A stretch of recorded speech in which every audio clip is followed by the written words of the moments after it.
നമസ്കാരം. അമ്മയായതിനു ശേഷം പൊതുവേദികളിൽ വീണ്ടും സജീവമാവുകയാണ് നടി അമല പോൾ.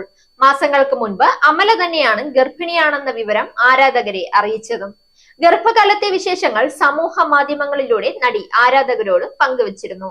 ഞങ്ങളുടെ കുഞ്ഞു വിസ്മയത്തെ കാണുക എന്ന് പറഞ്ഞാണ് അമലയും ജഗതും കുട്ടിയെ വീട്ടിലെത്തിക്കുന്ന ദൃശ്യങ്ങൾ പുറത്തുവിട്ടിരിക്കുന്നത്. കഴിഞ്ഞ 11-നാണ് കുഞ്ഞു പിറന്നതെന്നും ഇവർ അറിയിക്കുന്നുണ്ട്. ഇലേ എന്നാണ് കുട്ടിക്ക് പേര് നൽകിയിരിക്കുന്നത്. ഗുജറാത്തിലെ സൂറത്തിലായിരുന്ന അമല പോളിന്റെ ബേബി ഷവർ നടന്നത്. ഗുജറാത്തിയായ ജഗതിന്റെ ആചാരപ്രകാരമായിരുന്നു ഈ ആഘോഷങ്ങൾ നടന്നത്. ആടുജീവിതമാണ് അമല പോളിന്റെ അവസാന ചിത്രം ബോക്സ് ഓഫീസിൽ വലിയ വിജയമായിരുന്നു. നേരത്തെ നിറവയറുമായാണ് ആടുജീവിതത്തിന്റെ പ്രൊമോഷനും മറ്റും അമല എത്തിയിരുന്നത്. അടുത്തിടെ നിറവയറുമായി ഒരു ഫാഷൻ ഷോയിലും അമല പങ്കെടുത്തിരുന്നു. 2023 നവംബർ ആദ്യവാരമായിരുന്നു അമല പോളിന്റെ വിവാഹം. ഗോവയിൽ ഹോസ്പിറ്റാലിറ്റി മേഖലയിൽ പ്രവർത്തിക്കുന്ന സൂറത്ത് സ്വദേശി ജഗത് ദേശായിയാണ് അമലയുടെ ഭർത്താവ്. സിനിമാ മേഖലയുടെ ബന്ധമൊന്നുമില്ലാത്തയാളാണ് ജഗത്. അമല പോളിന്റെ 2ാം വിവാഹമാണ് ഇത്.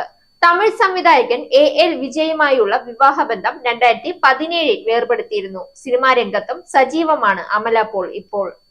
ആസിഫ് അലിയും അമല പോളും പ്രധാന കഥാപാത്രത്തെ അവതരിപ്പിക്കുന്ന ലെവൽ ക്രോസ് എന്ന സിനിമയുടെ പ്രൊമോഷന്റെ ഭാഗമായിട്ടാണ് നടി ഒരു കോളേജിൽ എത്തിയത്. ഒപ്പം നടൻ ആസിഫ് അലിയും ഉണ്ടായിരുന്നു.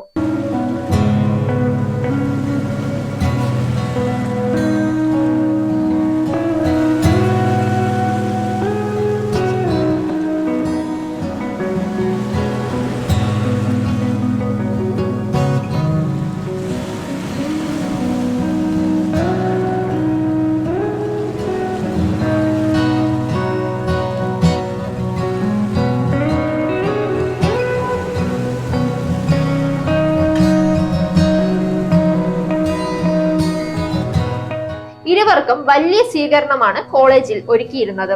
എന്നാൽ ചടങ്ങിൽ അമല ധരിച്ച വസ്ത്രത്തിന് വ്യാപക വിമർശനമാണ് ലഭിക്കുന്നത്.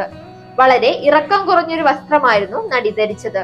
മുട്ടിന് മുകളിലുള്ള വസ്ത്രത്തിൽ പലതും പുറത്തു കാണുന്നു എന്നാണ് ആരോപണം. പ്രസവം കഴിഞ്ഞ ഉടനെ ഇത്തരം കോപ്രായം കാണിച്ചു നടക്കാൻ നാണമില്ലേ എന്നാണ് ചിലർ നടിയോട് ചോദിക്കുന്നത്.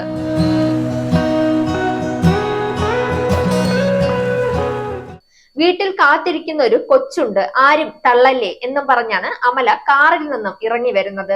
എന്നാൽ പിന്നീട് നടിയുടേതായി പുറത്തു വന്ന വീഡിയോസിന് താഴെ വളരെ മോശം കമന്റുകളാണ് കിട്ടിയിരിക്കുന്നത്. കൊച്ചിനുള്ളതെല്ലാം പുറത്തിട്ട് നടക്കല്ലേ തള്ളേ, മാറിടങ്ങൾ കാണിക്കുക എന്നതാണ് ഇപ്പോഴത്തെ നായികമാരുടെ പുതിയ രീതി. എന്തെല്ലാം കാണണം, പിള്ളേർക്ക് ഇന്നത്തേക്കുള്ളതായി. കോളേജിൽ ഇട്ടോണ്ട് വരാൻ പറ്റിയ വേഷം. നിന്റെ വേഷം കണ്ടിട്ട് മലയാളിക്ക് ഇന്നലെ കിട്ടിയെന്ന് നീ പറയുന്ന അഭിമാനം പോയതുപോലെയാണ്. നീ പറഞ്ഞതൊക്കെ അംഗീകരിച്ചു. നീ ഈ ഡ്രസ്സ് ആദ്യം മാറ്റിയിട്ട് സംസാരിക്ക്. ക്യൂട്ട്നെസ് ആണ് ഉദ്ദേശിച്ചത്, പക്ഷേ വളരെ ബോറായിട്ടുണ്ട്. അമല പോൾ ആണോ ഇത്? ഇന്നലെയല്ലേ ഇവരുടെ ഡെലിവറി കഴിഞ്ഞത്?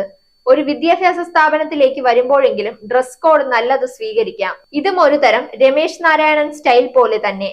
ആളുകളെല്ലാം ഇരിക്കുന്നത് താഴെയാണെന്നുള്ള ചിന്ത ഉണ്ടായാൽ നന്ന്. ഇതുപോലൊരു വേദിയിൽ വരുമ്പോൾ അത്യാവശ്യം മാന്യമായ വസ്ത്രം ഇടാമായിരുന്നു എന്നിങ്ങനെ അമലയുടെ വസ്ത്രരീതിയെ വിമർശിച്ചുകൊണ്ടാണ് ആരാധകരും എത്തിയിരിക്കുന്നത്. കഴിഞ്ഞ വർഷമാണ് അമല പോൾ വിവാഹിതയാവുന്നത്. പിന്നാലെ താൻ ഗർഭിണിയാണെന്ന് നടി പുറം ലോകത്തോട് പറയുകയും ചെയ്തു. ഗർഭിണിയായ ശേഷവും പൊതുപരിപാടികളിലും സിനിമാ പ്രൊമോഷനുമൊക്കെ നടി പങ്കെടുത്തിരുന്നു. ഇക്കഴിഞ്ഞ ജൂൺ 11-നാണ് അമല ഒരു ആൺകുഞ്ഞിന് ജന്മം കൊടുക്കുന്നത്. പ്രസവത്തിനു ശേഷം 1 മാസം കഴിഞ്ഞതോടെ നടി പൊതുപരിപാടികളിൽ പങ്കെടുത്തു തുടങ്ങിയിരിക്കുകയാണ്. ജൂലൈ 26-ന് റിലീസിനൊരുങ്ങുന്ന ചിത്രമാണ് ലെവൽ ക്രോസ്. ആസിഫ് അലിയാണ് ചിത്രത്തിൽ നായകനായിട്ട് എത്തുന്നത്. Zag news, Thiruvananthapuram. Zag, your one stop four news and entertainment. Watch zag news. നേരിന്റെ വാർത്തകൾ നിങ്ങളുടെ വിരൽത്തുമ്പിൽ എത്താനായി സാഗ് ന്യൂസ് ചാനൽ സബ്സ്ക്രൈബ് ചെയ്തും ഷെയർ ചെയ്തും ഒരു ശരിയായ മാധ്യമ നിലപാടിനൊപ്പം നിൽക്കാൻ ഞങ്ങൾ നിങ്ങളെ ക്ഷണിക്കുന്നു.